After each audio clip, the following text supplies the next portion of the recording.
Lessons we learnt from the last decade of clinical research on human milk oligosaccharides, HMOs. Ryan Carvalho, Chief Medical Officer, Nestlé Nutrition, Switzerland, talked about this topic at the NNI Online Symposium, which was scheduled for the 6th World Congress of Pediatric Gastroenterology, Hepatology and Nutrition. Breast milk is recognized as the gold standard to provide the best nutrition to an infant from the start of life. It is well established that human milk influences the establishment of the gut microbiota, intestinal development, and maturation of the gut mucosal and systemic immune systems. Among the bioactive components in breast milk modulating these processes are HMOs. Recent decades of human milk research and advances in glycobiology and technologies made it possible to understand the benefits of HMOs in infant nutrition.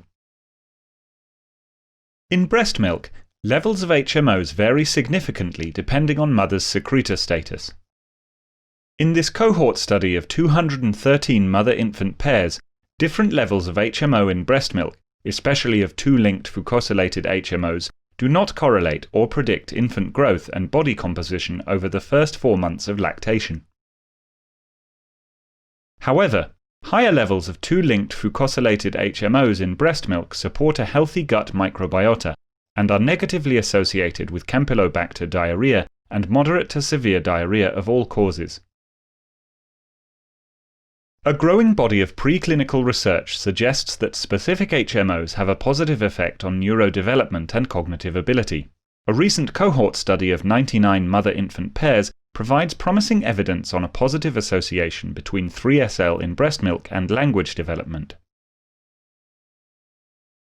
So, what do we know from clinical intervention trials investigating the effect of adding specific HMOs to infant formula? Feeding infant formula supplemented with the two HMOs 2FL and LNnT at levels found in breast milk during the first 4 months in life is safe and supports age-appropriate growth in comparison to a control group, tracking closely with the WHO growth standards. Similar growth trajectories are found for an infant formula supplemented with 1 gram 2FL per litre. When talking about growth, it is always important to look at the tolerance of the infant formula, as mentioned by Ryan Carvalho. Infant formula with 2FL and LNnT is safe and well tolerated, with digestive symptoms and behavioral patterns similar between test and control groups. As an exception, infant formula with the two HMOs resulted in softer stools at 2 months of age. However, how is 2FL tolerated in a partially hydrolyzed whey-based formula? Comparing the gastrointestinal symptom burden of infants, 2FL added to a partially hydrolyzed formula is also safe and well tolerated. Looking at the gut microbiota composition, the infant formula with 2FL and LNnT promotes intestinal bifidobacteria and reduces potentially pathogenic bacteria, shifting gut microbiota towards that seen in breastfed infants during the first months of life. Interestingly, the HMOs also seem to influence the use of antibiotics via the gut microbiota. Another clinical study performed recently shows that higher levels of 2FL in infant formula, as found in breast milk, is associated with a lower abundance of pathogenic bacteria, such as Clostridium difficile and Klebsiella pneumoniae, at certain periods during early infancy.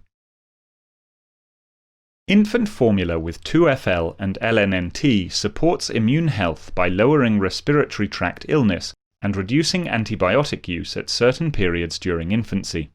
Similarly, 2FL added to a partially hydrolyzed formula tends towards fewer infections and infestations. Another clinical study found levels of plasma inflammatory cytokines in infants fed with 2FL supplemented formula similar to those of breastfed infants. Latest Nestlé research contributes to enrich the knowledge beyond 2FL and LNnT to major representatives of the HMO categories, including LNT, DFL, and 2 sialylated HMOs 3SL and 6SL. Preclinical data indicate that these HMOs may have expanded benefits on gut health, immune health, and new benefits for the brain and on bone health. This blend of 5 HMOs, which better represents the diversity of HMOs in breast milk, will now be investigated with an array of multiple parameters in an ongoing clinical study. Further clinical studies will test a blend of 2 HMOs in preterm infants and have a long-term look at associations between breast milk, diet, and neurocognition. In conclusion, breastfeeding is the best way to feed an infant. New science highlights the unique diversity of HMOs for the mother-infant dyad.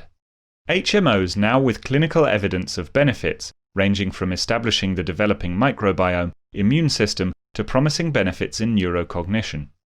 Rapidly growing body of evidence that specific and clinically studied HMOs when added to infant formula have shown functional benefits.